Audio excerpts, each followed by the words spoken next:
akses pendidikan. Akses pendidikan saya nggak akan bicara PPDB lah, karena pasti akan ribut soal zonasi. Cuman kalau untuk menyinggung masalah itu, saya hanya akan bicara, yuk kita pastikan di PPDB di Kota Bandung tidak ada pungli. Sejauh itu yang hanya bisa kita lakukan, nggak ada cara lain lagi. Kita tidak mungkin melakukan pengubahan PPDB kecuali kita sama-sama para kepala daerah ngomong lewat asosiasi pemerintah kota misalnya gitu. Tetapi kan ada banyak juga daerah yang mendapatkan keuntungan dari zonasi. Ya kan kita mesti adil sama daerah lain kemana tuh gitu. Nah tapi akses pendidikan yang saya maksud ini sebetulnya saya terinspirasi dari apa yang dilakukan oleh Mang Oden almarhum waktu beliau melakukan program Siga Nuhari, tapi sebenarnya serius, yaitu cikenisasi.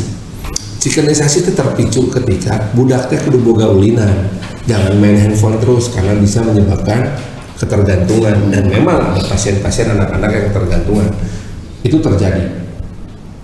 Saya kemudian melakukan pencarian. Oke lah, program melihara ayam ada sulit zaman nama, belum tentu juga rumah kita bisa melihara ayam gitu. Oke, lalu apa yang bisa kita lakukan? Di Rusia, dalam rangka memperbaiki kualitas kemampuan anak tidak gampang rusak karena kebanyakan melihat layar, diberikanlah kewajiban olahraga, satu cabang olahraga yang sangat populer di Indonesia, anu namanya badminton. Kenapa? Si studi di Rusia ini sudah terbukti badminton itu membuat si anak melatih fokus gitu. Dengan kecepatan yang cukup. Ai pingpong tarik teuing gitu. Tenis lapangannya kata dia bulu tangkis bisa di mana aja. Sok enggak gasibu. Sampai ada yang nyewain raket dan kok ya kan. Nah, itu teh harus karena keuntungannya banyak. Jadi saya ingin membuat program di mana sekolah itu diwajibkan bikin badminton. Kalau perlu kita berikan insentif. Insentifnya apa?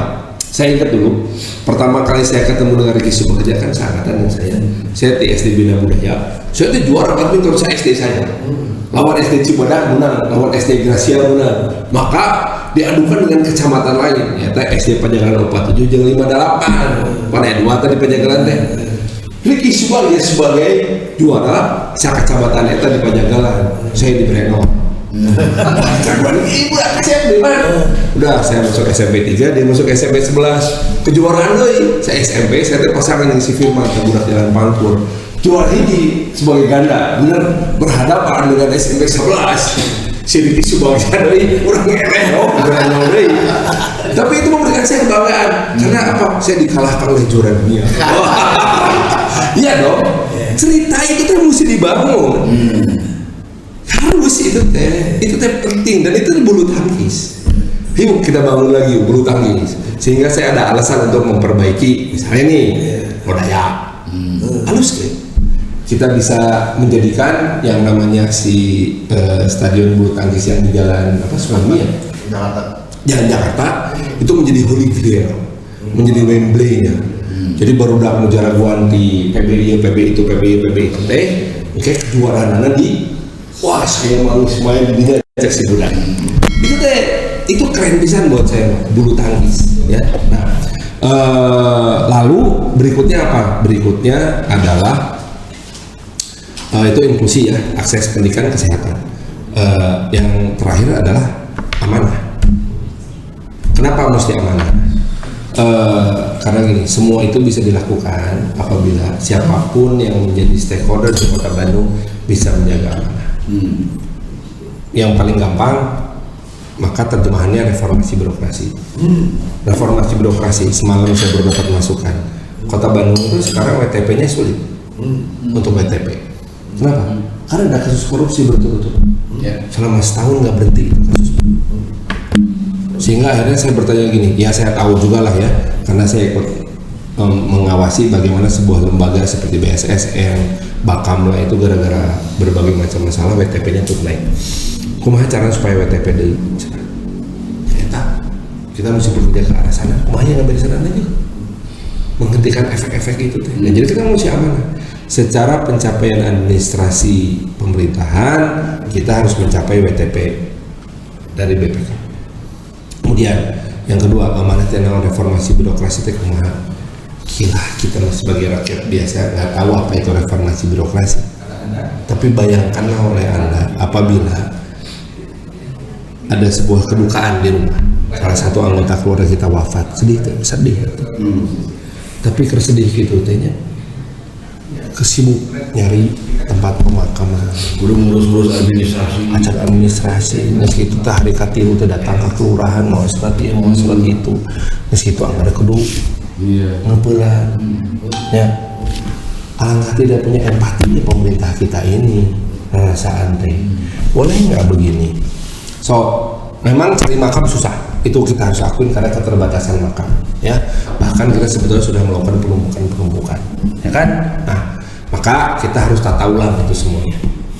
Kalau perlu salah satu orang-orang terbaik di birokrasi itu diarahkan untuk menjadi nguruskan di stangkap pertamanan dan pemakaman, atau mana yang nguruskan taman dari baewe dari taman makam. Saya nggak bisa menjawab ketika ada salah seorang teman saya nanya, Han mereka jadi wali kota, penguruskan taman makam pahlawan sebut. Ya, itu saya ngurus, ya saya juga nggak tahu siapa yang ngurus, punya siapa itu, punya pemerintah kota, pemerintah provinsi, menteri sosial, atau Menko Polhukam, atau Sekretaris Negara, itu saya nggak tahu. Mungkin itu mesti kita urusin sama-sama gitu, supaya makam itu menjadi bagus gitu ya. Dan yang lucunya lagi, ketika saya menguruskan pemakaman salah seorang kawan saya ke Ciputra, ditawaran gitu, Pak, ini muka, ini siapa ini kosong kene. Tadi nggak buat Indonesia kan? Ada lebat nama tenda naon. Tete ribuan dan itu ribuan. Gila ya gitu. Atulah gitu ya. Alangkah indahnya kalau begini nih. Kalah maka masih susah. Kita akan bicara soal surat kematian ya. Boleh nggak kita ya sebagai orang kelurahan gitu ya, di hari ketika tahlil teh si petugas kelurahan datang ini dengan doa berduka, ini formulir tolong diisi. Kok beda? Oh kira surat iya sok lihat di luar barangkali ya kan gitu enak daripada si nuduka teh taya surat iya kayak wih deui baik deui gitu terus wih deui datang yang sahih punten menuju istirahat. Terbuka empati atau pemerintah birokrasi gitu. Nah itu. Nah akibatnya apa? Akibatnya kita harus memberikan extra hours of working. Jadi jam kerja tambahan kepada para petugas kelurahan. Konsekuensinya apa? Tunjangan kinerja. Itu pasti gitu. Jadi kita akan memikirkan skema tunjangan kinerja untuk para ASN yang berurusan langsung dengan layanan. Harus itu, bagaimanapun juga itu harus akan ada beberapa KPI tertentu yang penting. Nah itu salah satu bentuk amanah yang paling penting. Nah jadi nyaman, unggul, sejahtera, inklusif dan amanah. Oke, siap Kak. Kita buka sesi tanya jawab dulu lah ya sebelum kita akhiri diskusi ini. Mangga Pak Anton. Oke. Kang Farhan, siap. Pertama, ini mah ada pertanyaan titipan. Kuno sih ngawacok hansip, keterangkannya. Terus kedua ini soal koordinasi. Ini satu hal yang sangat mudah diucapkan, tapi pada kenyataan hese di lapangan ini. Termasuk begini, ada 3 masalah yang semua orang sudah pada tahu lah, yang menjadi persoalan selama ini di Kota Bandung. Dari sekian banyak tadi masalah 14 itu 3 diantaranya yang sangat mudah dikenali ya, soal banjir, kemacetan lalu lintas dan runtah, ya kan tiru. Ya. Nah, ini kan tidak mungkin misalnya kalau nanti Kang Farhan jadi wali kota, nggak mungkin diselesaikan sendiri oleh Pemkot Bandung kan. Ya. Harus ada koordinasi dengan daerah yang lain. Betul. Karena itu kan bersinggungan. Nah, tapi kan susah ya. Walaupun misalnya di tingkat Jabar ini dibentuk yang namanya Badan Pengelola Cekungan Bandung. Ya. Itu artinya untuk mengajak duduk bersama para pimpinan daerah kan, untuk membahas masalah bersama gitu. Ya. Tapi sampai hari ini kan tidak berfungsi apa-apa itu badan pengelola itu, nggak ada persoalan yang diselesaikan ke badan pengelola itu sampai hari ini.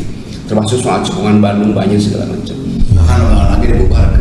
Iya, nah, karena memang anggarannya nggak ada, gitu kan. Jadi mungkin kerjanya kan berbasis anggaran juga kan. Kalau nggak ada anggaran ya sudah.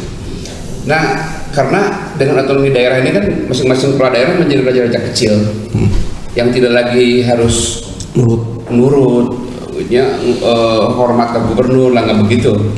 Sudah menjadi raja kecil.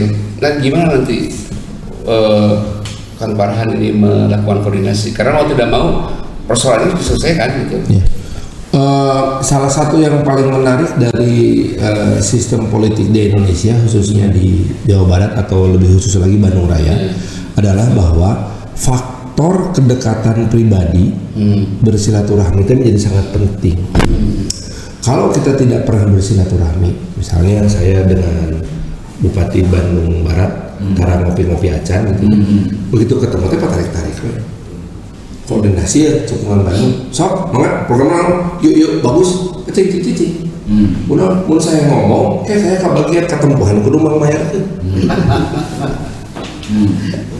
Itu terjadi di mana-mana kan, dari tingkat pusat sampai tingkat daerah sama semua itu. Cicing tolong ngomong, kenapa Pak saya buka ide cicing, mun mana ide diterima orang kudu ngongkosan. Boga ide ongkos, keluar duit ongkos. Harus dah gitu atuari. Tapi kalau kita berteman, sering ngobrol, ngopi, mungkin golf. Saya mau golf, bapak golf, saya nyetiran. Kurang tahu, saya mah bisa golf. Ya, memang olahraga golf itu salah satu olahraga yang paling efektif itu ngobrol. Karena kalau sampai olahraga bareng ngojai mah bisa ngobrol. Pak, itu nggak bisa. Terutama ngobrol sama Kenny. Betul Pak, Kenny. Sok saya jadi Kenny lah. Kedekatan personal dalam hubungan politik Indonesia ini sangat penting. Sangat penting. Itu sebabnya kita mengenal yang namanya silaturahmi. Pertemanan ini tidak hanya sebuah nepotisme dan kolusi, tetapi juga dalam tataran pribadi saling menyelesaikan. Tolonglah, dia saya yang Bandung Barat. Pak didinya ya, saya di lewat Dago ya. Tadi saya lewat Dago ya.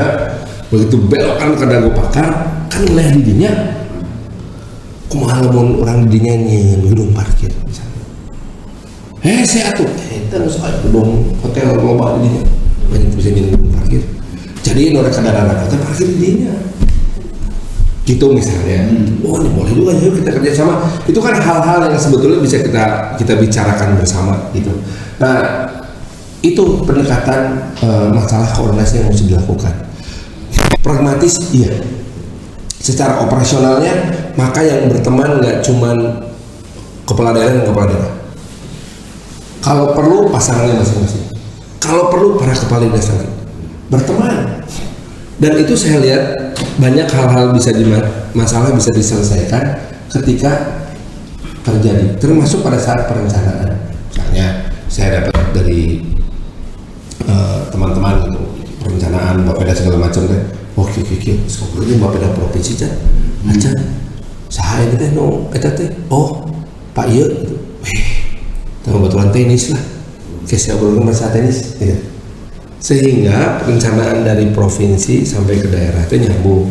Nah, ketika di daerah yang berbatasan, misalnya dengan Kabupaten Bandung, pengelolaan limbah di pabrik tekstil gitu. Kumaha lihat saya bantuan kumaha carana gitu. Kan saya teh rada khawatir ya. Ketika saya melihat bagaimana Bupati Bandung sama Wali Kota Bandung patuding-tuding runtah di mana asalnya. Ya. Janganlah memasalahkan runtah itu dari mana asalnya. Da orangnya sarwa ngaruntah. Runtah tidak ada KTP-nya. Iya, terutama tidak ada KTP-nya. Ayo kita selesaikan yuk. Kumaha carana Pak gitu. Biasanya ada narasi-narasi tertentu yang harus kita hindari.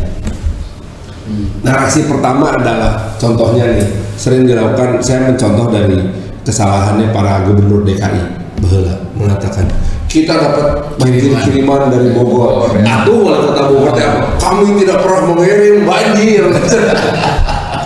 Itu kan perdebatan tidak perlu yang pada ujungnya akan mempersulit koordinasi karena masing-masing geus pagutrang itu. Jadi kalau misalkan saya mau bicara soal limbah kotoran sapi yang sekarang nyangkut di dago pojok gitu, saya nggak akan bilang begini, iya orang dikiriman punten ya, dikiriman tai sapi ke orang Lembang atau orang Lembang ngambek ya. Tapi kita melihat kita punya potensi biogas yang kita dapat dari Lembang. Cuman sayangnya nggak dikirim lewat truk, dikirimnya lewat solokan. Kumaha carana ya. Saya ngomong Kabupaten Bandung lah, kumaha cara kirim datang lewat truk. Oh berarti Bapak udah nggak nambah atau biogas, itu bantuan. Petani jadinya. Nah itu tuh narasi-narasi seperti itu menjadi sangat penting. Nah itu menjawab pertanyaan yang serius. Kalau pertanyaan yang lebih serius, kenapa saya pakai baju hansip? Karena memang di rumah saya ada limbas, males, sudah dibubuhan bajunya nggak usah dipakai. Ini teman-teman, ini mah teman-teman dari apa namanya pendukung lah. Ya enggak, saya tidak boleh mengklaim dia pendukung karena belum nyoblos. Dari distro-distro di kota Bandung yang sangat luas dan bikin baju seperti ini gitu, hansip. Kenapa hansip? Karena kalau pakai limbas artinya pakai baju aparat. Ada hansip kan tidak ada. Sambil juga mengingatkan kepada orang bahwa hansip itu singkatan dari Farhansip. Hansip. Oke, maka tahanan sipil. Pak Eki, Pak Budi, satu pertanyaan saja. Ada Bu Rika, angka. ada data apa yang bisa disampaikan? Nanti bantuin saya cari angka ini dong. Saya punya hipotesis ya, tapi belum teruji bahwa jumlah lulusan SD negeri di kota Bandung itu kalau dipindahkan ke jumlah kursi kelas 1 SMP negeri itu yang tidak tertampung hanya 3%. Saya perlu mengkonfirmasi data itu. Kecil apa besar? Apanya? 3% itu kecil apa besar? Kecil. Karena kalau 3% itu kemudian kita asup ke swasta, maka sekolah swasta tutup KB. Tapi ini tong ditayangkan heula nya cenderung dicek heula data. Akhirnya baru praktek istilahnya ada 3 nih memang. Nah, tapi kemudian terjadilah distorsi. Distorsi pertama zonasi. Distorsi kedua keinginan yang sangat natural dari seorang ayah yang pengen anak saya sekolah di sekolah yang baik. Distorsi itu terjadi. Nah, sehingga kan tidak semua orang tahu bahwa bisa dicongkak dengan baik gitu ya. Nah, maka terjadilah gap. Nah, ini gap informasi sebetulnya. Sehingga saya pikir saya sekolah swasta atau kok kelas itu kan air kota mah SD SMP nih. SMP SMA saya nggak pernah mendidik kita. Rasanya saya pernah baca itu, tapi saya perlu konfirmasi. Ya tapi dari SD ke SMP itu ya relatif tidak serumit SMP ke SMA.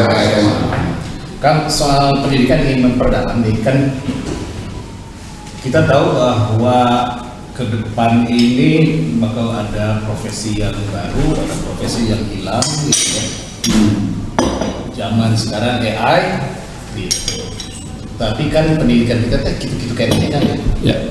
Nah, saya sebenarnya sebagai warga Bandung ingin agar Bandung ini melakukan lompat harimau gitu. Jadi jangan biasa-biasa saja pendidikannya. Tiger Sprong. Ya, jadi ada beberapa sekolah misalkan ya sebutlah Aloysius dekat rumah saya tempat tinggal, dia sudah ada kurikulum AI, metaverse dan sebagainya. Nah ini kan bagaimana dunia pendidikan kita ini melakukan lompat harimau seperti itu, itu luar biasa wae. Itu yang pertama. Yang kedua, Jika nanti tolong bantu ya sebetulnya pemilih kita yang muda itu ada berapa? nah itu anak-anak Gen Z dan sebagainya, bagaimana Kang Farhan mengelola ini nanti di dalam kampanye, strategi apa? Oke. Lompatan harimau untuk kurikulum itu laboratorium paling indah itu di Kota Bandung. Gara-gara dulu ada IKIP yang sekarang sudah jadi UPI, maka hampir semua perguruan tinggi swasta di Kota Bandung punya FKIP. Artinya kita punya kemampuan untuk melakukan riset terhadap pengembangan kurikulum dan bisa dicoba dalam skala terbatas di daerah. Tinggal masalahnya sekarang adalah bagaimana caranya kita menstimulasi perguruan tinggi yang sangat ahli dalam teaching science ini, ya, atau ilmu pendidikan dan keguruan, untuk mengembangkan sebuah riset. Saya mau ngasih tahu kan, saya akan sangat ingin ada pengembangan riset. Cok atau di riset, kira-kira mana lebih efektif? Guru ngomong di depan atau guru ngomong di belakang? Sementara pakai proyektor, cik mana lebih efektif? Karena kalau saya lihat kuliah di MIT misalnya, itu si guru, si dosennya di belakang sambil nyorotin presentasi, ya, udah tinggal itu. Di Harvard masih pakai papan tulis. Masih tulis itu. Iya, itu 2 perguruan tinggi terbaik di dunia. Nah, untuk anak SD kita, sama anak SMP kita, cik mana lebang halusnya? Itu kan riset yang menarik ya. Iya. Nah itu kita harus lakukan secara riset. Kalau kita hanya sekarang saya ngayal-ngayal para semangat, itu mah saya namanya bodoh. Para profesor gitu yang ada di UPI, yang ada di FKIP Unpas, pasti yang sirikan saya. Saya justru ingin mengajak semua, cok Pak Profesor, Bu Profesor, kita cari yuk pertanyaan-pertanyaan yang menantang soal pendidikan. Apa nih? Apakah bisa langsung terapkan? Jangan. Yuk kita riset yuk. Eksperimen dibuat dalam sebuah jangka waktu tolong itu dalam tertentu, itu kita lihat jadi sebuah paper, terbitkan di jurnal-jurnal ilmiah sehingga kita bisa jual dalam arti kan pencapaian tertinggi dari para penelitian para akademisi di dunia praktek adalah diadopsi oleh pemerintah menjadi sebuah kebijakan. Iya. Caranya tetap harus riset, nggak bisa kan. Kita nggak akan pernah tahu. Kita juga kan misalnya Aloysius, kenapa dia bisa masuk ke AI? Apakah karena enak terusung? Nggak mungkin dong. Harus ada riset. Siapa yang bisa riset? UPI, ya Allah, kira pinter kumaha eta. Ya, FKIP baik di Unisba, di Unpas, Uninus, ada semua FKIP. Gitu. Itu kita kembangkan. Saya kira itu satu hal yang ini nih. Tidak pernah kita di APBD ya riset. Kita kembangkan cara aja, saya belum tahu. Kita mesti cari tahu soal riset ya, pendidikan. Kemudian pertanyaan kedua kan Gadget. Oh ya, bagaimana memperlakukan gadget? Ada yang menarik. Saya Gen X yang hidup besar dari informasi yang saya baca di koran, update 24 jam, yang melalui proses redaksional yang sangat panjang. Sebegitu panjangnya sampai kredibilitas di headline tidak terbantahkan. Ketika headline-nya bermasalah, yang ada hadapi pengadilan, jangan macam-macam, ya kan? Nah, radio juga sama, televisi juga sama. Jadi informasi yang saya dapat itu sudah tersaring, dan saya tidak bisa melakukan on demand. Berbeda dengan angkatan anak saya yang bisa memilih semaunya dia informasi datang dari mana, kapanpun, kemudian bisa melakukan cross reference, ya. Tapi semua informasi itu tidak semuanya melewati proses redaksional atau jurnalistik yang sesuai dengan kaidah-kaidah. Akibatnya apa? Dia mengalami overload informasi. Nah, overload informasi ini secara instingtif oleh anak-anak muda ini kemudian dipilah-pilah dengan cara instan. Yaitu apa? Gampang lupa, gampang senang, gampang benci. Gitu. Instan-instan ini memang terjadi sedemikian rupa karena apa? Karena feedingnya sebegitu banyaknya, melahirkan cancel culture dan lain-lain. Akibatnya apa? Akibatnya memang kita harus selalu bisa, ini kata kunci yang sangat penting, relate dengan isu mereka. Relate aja. Nah, relate-nya ini nggak bisa cuma satu. Misalnya isu mental health, karena sekarang banyak kan yang stres itu gila, oke gitu. Nggak cuma itu, isunya banyak, termasuk isunya game itu. Saya baru tahu bahwa di Kota Bandung nanti akan ada sebuah acara besar di Kiara Park, judulnya acara lari kan seluruhnya larinya ini Bandung, namanya Wedding Run. Wedding teh kawin. Saya dapat undangan, datangnya ya, Wedding Run. Atau itu kawin pada mereka kawin apa kumah? Ternyata enggak, penyelenggaranya Ragnarok. Sebuah platform game. Ya, Ragnarok game. Nah, wedding. Oh, ternyata ada satu segmen dalam game itu yang melibatkan tokoh-tokoh dalam game tersebut. Anu emang tujuannya wedding. Dan tidak semua bisa menang. Maka untuk merayakannya, ayo kita lompatan dari weddingan. Gitu lah cara gitu. Seperti apa? Saya pengen tahu. Anda bisa bayangkan nggak bahwa ada satu realme baru untuk anak-anak muda ini yang bernama video game. Realme kita, game kita apa sih? Main kartu, saudara-saudara. Ujungnya naon judi online. Realme kita berikutnya apa? Persib nonton gitu, Piala Dunia nonton. Tapi kan kita tidak pernah terlibat secara langsung. Kalau dalam game ini identifikasi. Nah, relate-nya itu penting. Saya harus memposisikan diri. Apakah saya akan jadi seorang pemain atau pengawas atau menjadi orang tua yang mengerti istilah-istilah kalian? Nah, itu positioning itu yang sangat sulit. Ya, kalau saya gaya lah pakai baju Ragnarok muka itu gitu bisa kan. Pertanyaan baru teh ya asal relate. Jadi relate-nya itu adalah dalam positioning yang pas di mata mereka. Itu susah sekali gitu. Itu yang memang harus kita pelajari dengan sangat seksama. Fragmennya sekarang banyak sekali kan.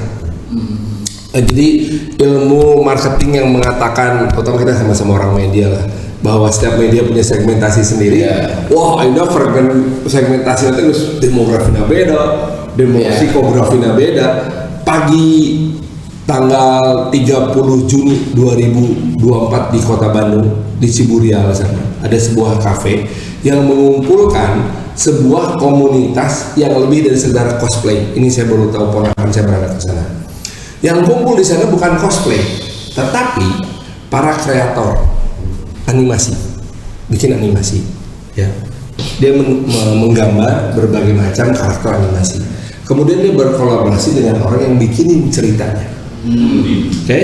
Kemudian dia berkolaborasi dengan orang yang bikinin kostumnya. Jadi mereka datang ke sana sebagai sebuah tim. Tim kreator karakter, tim pembuat cerita, tim pembuat kostum. Jadi ayah cosplaynya wujudnya gitu. Keren ya tak?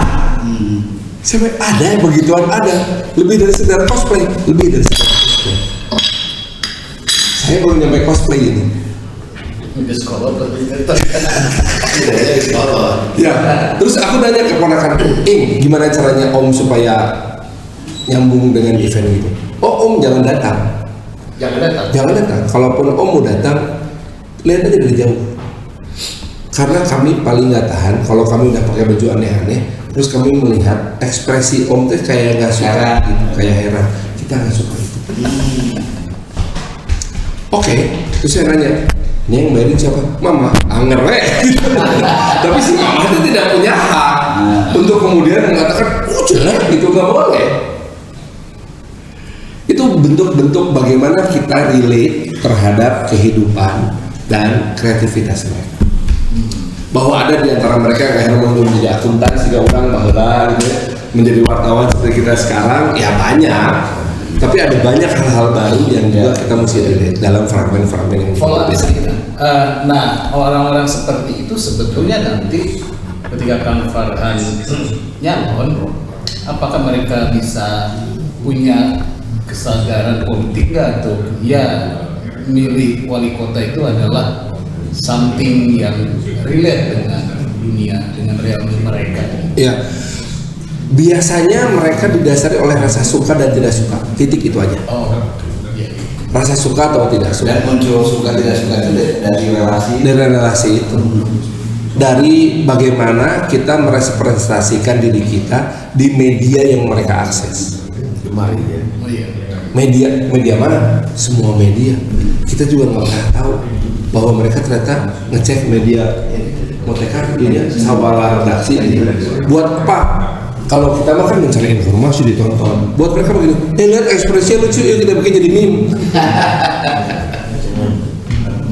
Bisa. Lihat ternyata si Om Farhan tahu wedding run, ini ada cuplikannya. Jadi TikTok 30 detik, saya tahu wedding run, gitu aja. Bisa. Mereka resource-nya bisa dari mana aja. Gitu. Tinggal masalahnya bukanlah menjadikan kita disukai atau tidak disukai, relevant lah. Gitu kan. Oke. Cukup? Oke. Siri kalau angka kita power nih. Kita PR panggilan jumlah lulusan SD negeri dengan jumlah kursi SMP kelas kita penting itu. Iya, makanya ditinggal. Supaya kita bisa membangun narasi bahwa sebetulnya cukup baik ya teh. Ya, makanya penyebarannya. Iya. Kualitasnya. Oke. Ini berkaitan dengan industri kreatif. Ya. Kira-kira di Kota Bandung ini mau ditempatkan di mana? Ditempatkan di mana? Di semua titik. Ya, saya teh membayangkan clustering sebetulnya. Clustering ini adalah sebuah teori ekonomi yang dikembangkan tahun 90-an. Sehingga makanya karena saya juga baru belajar tahun 2003 di Harvard Business School. Tapi sebetulnya clustering di Kota Bandung khusus untuk industri kreatif dari dulu sudah ada. Dari zaman saya tinggal di Madurasa, saya menyadari bahwa di Madurasa sampai ke Cigereweng, terus ke Soekarno-Hatta isinya para pengrajin. Itu degungnya gamelan beserta dengan para senior dan para penabehnya, senimannya semua. Nah, Cigereweng, dari Cigereweng itu, dari Cigereweng nyambung ke mana? Nyambung ke Tegalega. Tegalega klaster apa? Klaster hiburan daerah yang sifatnya komersil. Maka tidak jauh dari Tegalega tinggallah Gunung Gumbira, tapi Saleh dan lain-lain. Klaster itu sudah ada, tapi kemudian destroy dari Gunawan, hilang klaster. Maka kita perlu melakukan clustering itu. Pernah ada usaha clustering itu? Pernah. Contohnya saya datang ke daerah Sarijadi atau Sukajadi ya, yang ada sentra boneka. Dari 100 yang dikasih insentif, akhirnya tinggal 7. Karena yang lain akhirnya tidak menjadi pengrajin, tetapi menjadi importir boneka. Gitu. Itu. Nah, artinya apa? Artinya kita mesti mempelajari sok ayeuna industri kreatif teh dasarna naon? Budaya heula tuh kita bangun. Maka pusat-pusat pengembangan pemikiran budaya yang mesti kita kembangkan. Kita punya kreatif hub. Jangan dibuang, jangan dihujat, kita kembangkan. Kenapa? Kenapa di situ dibangun kreatif hub? Keheureuyana nama karena di situ ada dishub. Bener nyambung kata delek. Ya. Karena kamu dikit bener. Kreatif hub itu buat saya jangan dijadikan sekedar pameran. Ya, karena akan sangat sulit melakukan transaksi. Harita ingat saya si Rama Kozi buka tempat kopi, tapi beli kopi ram bisa bayar di dia, bayar di mana tuh di luar, seperti orang pengen beli kopi, akhirnya gitu. Jadi kreativitasnya diadukan dengan peraturan. Jangan gitu. Jadi apa tuh? Dengan fasilitas yang ada, kita jadikan itu sebagai pusat pengembangan pemikiran kebudayaan. Sok pemikiran kebudayaan berpikir di mana? Di ISBI diundang kan dia. Sina naon? Sina sieu presentasi halus budaya Bandung teh kuduna aya ieu aya itu ayeuna. Ya gitu. Sok kita uji sekarang. Datangkan ahli budaya di mana? Di Jakarta, di Medan, di mana? Kenapa dari Medan penting? Karena ada komunitas orang Batak. Di Bandung dan kontribusi mereka terhadap dunia seni tinggi. Salah satunya adalah Marcel Siahaan yang lebih fasih berbahasa Sunda daripada Batak. Mun heureuyna mah kamu tahu nggak? ada satu farm dalam Batak yang sangat dekat dengan Prabu Siliwangi. Nyata Silitongan.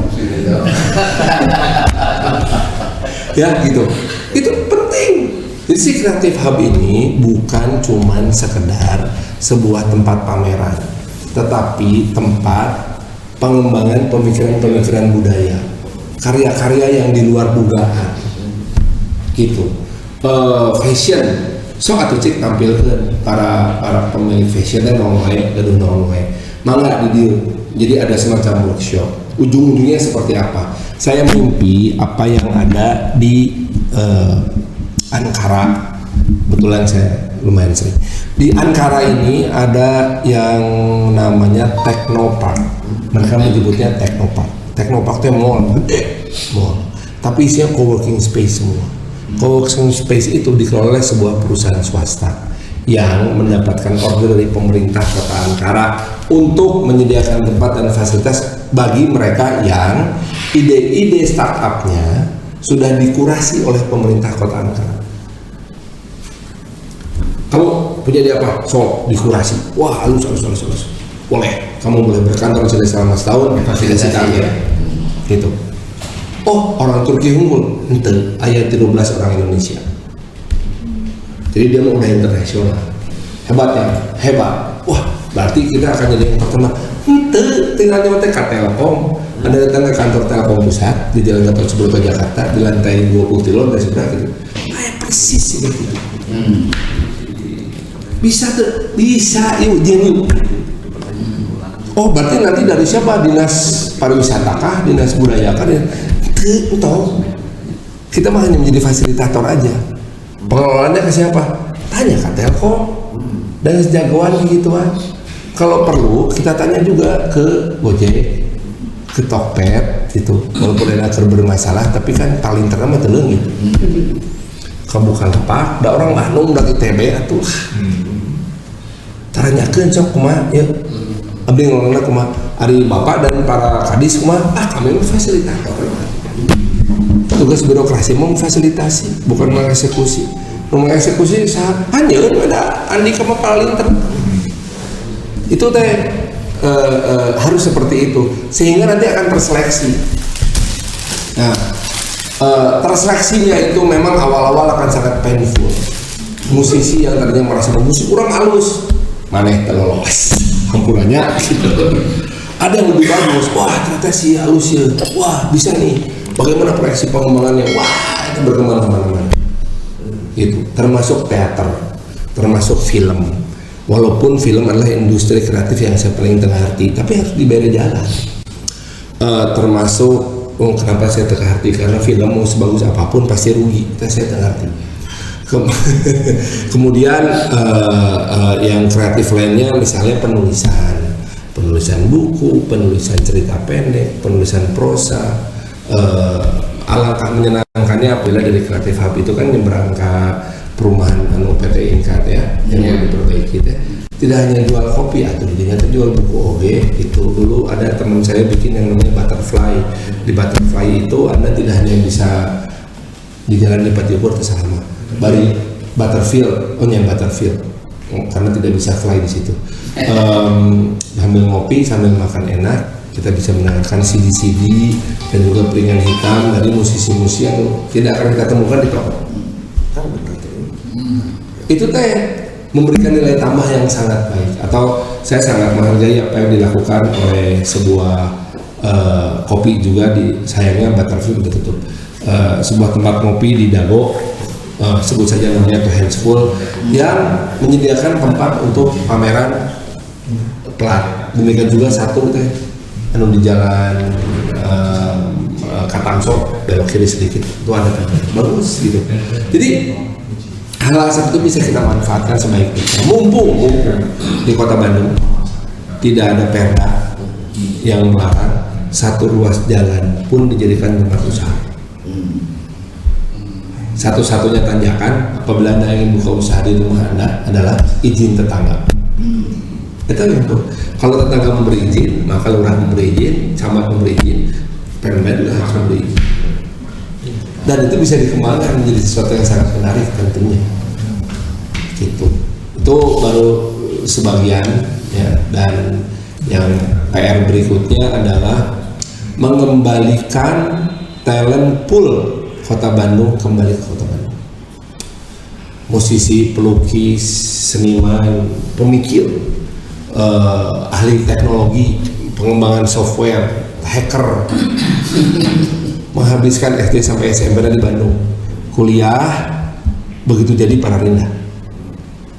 Kita tidak harus mencegah terjadinya brain drain Kota Bandung lebar. Nanti kotanya udah bagus, tapi yang isinya otaknya kering lebar. Itu yang mesti dilakukan. Gerakan Balik Bandung. Kudu ada gerakan Balik Bandung. Baru kemudian kita akan bisa melakukan justifikasi revitalisasi Rumentang Siang. Sebuah gedung pertunjukan tradisional yang selama ini hanya dimanfaatkan oleh RW 8 dan RW 10 Kebun Pisang. Sudah tidak ada lagi dalang-dalang ternama lahir dari situ. Lebar kan? Ya. Kita kerjasama dengan provinsi, lalu kita cari investor untuk kemudian mengganti lantai majestic. Banyak tempat pertunjukan handap keramik atau ngentrung suara. Karpetan lah, muntah ganti parket sekalian. Itu baru belakangan. Karena yang paling penting sekarang kita mesti menciptakan titik-titik di mana terjadi pemikiran-pemikiran seperti itu. Oke, terakhir di Kang Farhan, sedikit aja closing statement, mangga. Pilih badai. Ajak siapapun lah kampanye mangga. Terima kasih tentunya mangga. untuk kesempatan yang sekarang. Hatur nuhun pisan, kesempatan sekarang saya bisa berbagi ide, berbagi pemikiran. Namun sehebat-hebatnya pemikiran saya ini baru terbatas dari otak yang ada di saya. Saya masih butuh masukan-masukan dari manapun. Apabila wargi sadayana dulur kabeh gitu Bandung ingin ikut serta dalam memperbaiki Kota Bandung, sumbangkanlah pemikiran Anda semua kepada kami di sini, karena saya akan sangat bahagia apabila solusi yang kita berikan untuk Kota Bandung ini adalah solusi bersama yang melibatkan ide Anda, ide saya, ide kita semua. Terima kasih. Oke. Siap.